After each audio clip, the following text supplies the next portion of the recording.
Hello बच्चों, आज का हमारा ये क्वेश्चन जेई के अंदर 2023 में और एनडीए के अंदर 2016 में आया है। इस टाइप के हम मोड क्वेश्चन डिस्कस कर रहे हैं।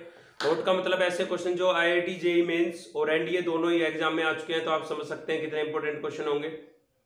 इस सीरीज के चलते आज हम क्वेश्चन नंबर 7 देखने जा रहे हैं सीक्वेंस एंड सीरीज का।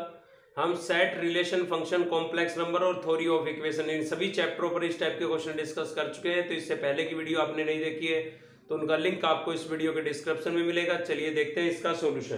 तो यहाँ पर देखिए क्या बोला गया है, if a i equals to 1 to n where n is an even integer. n क्या है, यहाँ पर इवन इंटीजर है, इज एन एपी, ये एपी की टर्म्स को शो कर रहा है, ठीक है, विद कॉमन डिफरेंस 1, जिनका कॉमन डिफरेंस कितना रहेगा 1। और आपको गिवन है summation of i equals to n 1 to n a i equals to 192।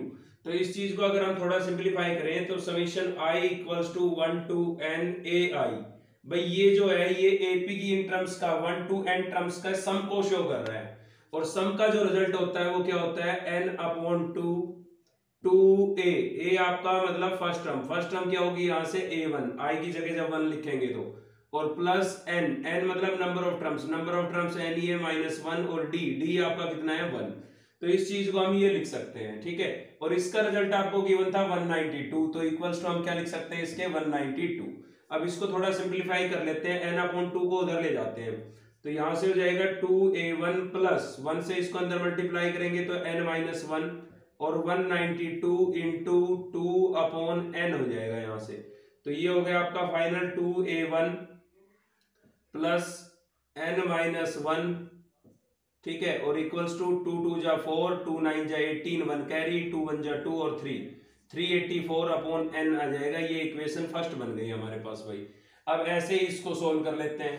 तो यहाँ पर i equals to 1 to n/2 है, summation of i equals to 1 to n/2, और यहाँ पर लिखा हुआ है 2ai, ठीक है। तो यहाँ पर सम नंबर ऑफ टर्म्स कितनी होगी, n/2, तो हमने लिख दिया n/2 डिवाइडेड बाई 2। सेम यही रिजल्ट यूज कर रहे हैं, बस यहाँ पर नंबर ऑफ टर्म्स n/2 है, ठीक है। यहाँ पर n/2 लिखा हुआ है।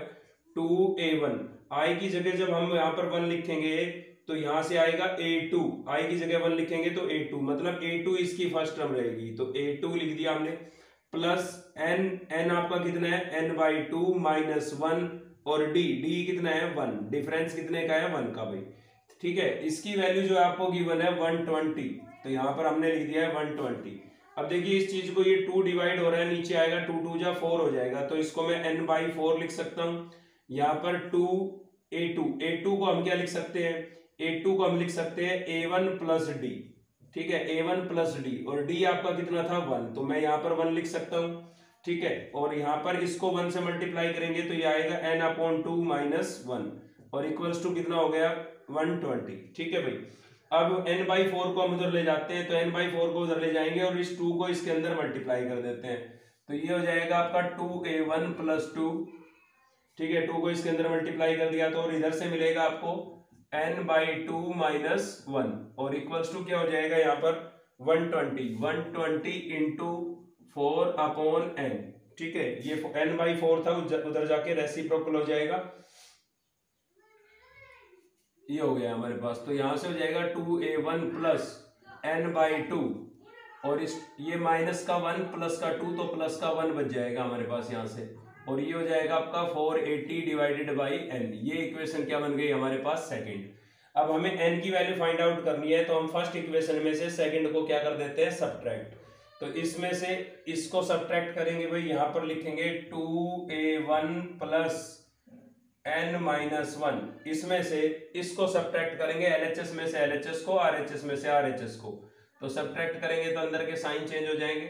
इधर इसमें से उसको सब्ट्रैक्ट करेंगे तो ये है हमारे पास 384 divided by n -480 upon n, ठीक है। मतलब दोनों इक्वेशन को हम एलिमिनेशन मेथड से सोल्व कर रहे हैं। यहाँ पर a1 जो है वो एलिमिनेट हो जाएगा, कैंसिल आउट हो जाएगा, तो यहाँ से बचा हमारे पास n और n-2, तो n-n/2 इसको मैंने अलग से लिख लिया, -1 -2 हो जाएगा, और उधर एलसीएम ले लेते हैं हम, तो एलसीएम कितना हो जाएगा n, तो यहां से मिलेगा आपको 384 -480, ठीक है।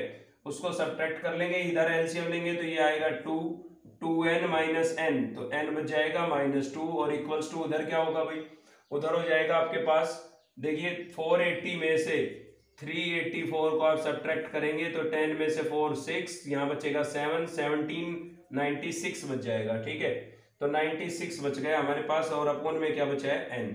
अब क्या करते हैं, इसको भी इधर ही ले आते हैं या पूरे का एलसीएम ले लेते हैं, तो n अपॉन 2 माइनस 2 और माइनस 96 अपॉन n और इक्वल्स टू क्या हो गया 0। अब इस पूरे का एलसीएम ही ले लेते हैं, तो एलसीएम लेंगे तो एलसीएम यहाँ से आ जाएगा आपका 2n एलसीएम आ गया। ठीक है, इसके साथ सोल्व करेंगे, 2 कैंसिल हो जाएगा, n बचेगा, n मतलब n स्क्वायर हो जाएगा, यहाँ पर हो जाएगा 2 2 जा 4n माइनस का 4n, और इस वाले केस में n कैंसिल होके 2 बचेगा, 2 से इसको मल्टीप्लाई करेंगे तो 2 6 जा 12, 2 9 जा 18 और 1 192 आ जाएगा यहाँ पर। ठीक है, और इक्वल्स टू क्या है हमारे पास 0, ये उधर जाएगा 0 हो जाएगा, तो भाई यहाँ से क्वाड्रेटिक इक्वेशन बन गई n square 4n minus 192 equals to 0। अब इसको हम स्प्लिटिंग मिड टर्म से सोल्व कर लेंगे और n की वैल्यू फाइंड आउट कर लेंगे। तो भाई इसको हम स्प्लिटिंग मिड टर्म से सोल्व कर लेते हैं, तो ये क्या था हमारे पास n square minus 4n minus 192 और इक्वल्स टू 0। ठीक है, इसको जब हम स्प्लिट करेंगे तो हमारे पास फैक्टर बन जाएंगे माइनस 16n माइनस और प्लस 12n।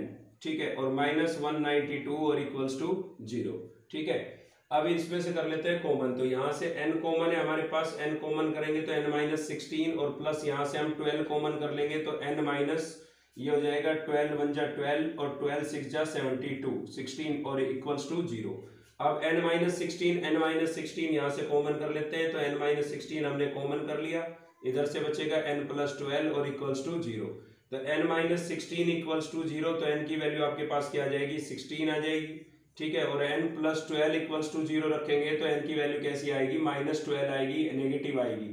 तो नंबर ऑफ टर्म्स नेगेटिव तो हो नहीं सकती है, तो n की करेक्ट वैल्यू क्या होगी प्लस का 16 होगी। ठीक है, n की वैल्यू जो है वो प्लस का करेक्ट 16 होगी। यहाँ पर ये ऑप्शन मैंने गलत लिख दिया, ये 96 नहीं 16 था, तो ये ऑप्शन बी इसका करेक्ट आंसर होगा। ठीक है, वीडियो हेल्पफुल लगी तो एक लाइक जरूर करें, साथ ही चैनल को सब्सक्राइब कर लीजिए अब तक नहीं किया है तो। थैंक यू, मिलते हैं नेक्स्ट वीडियो।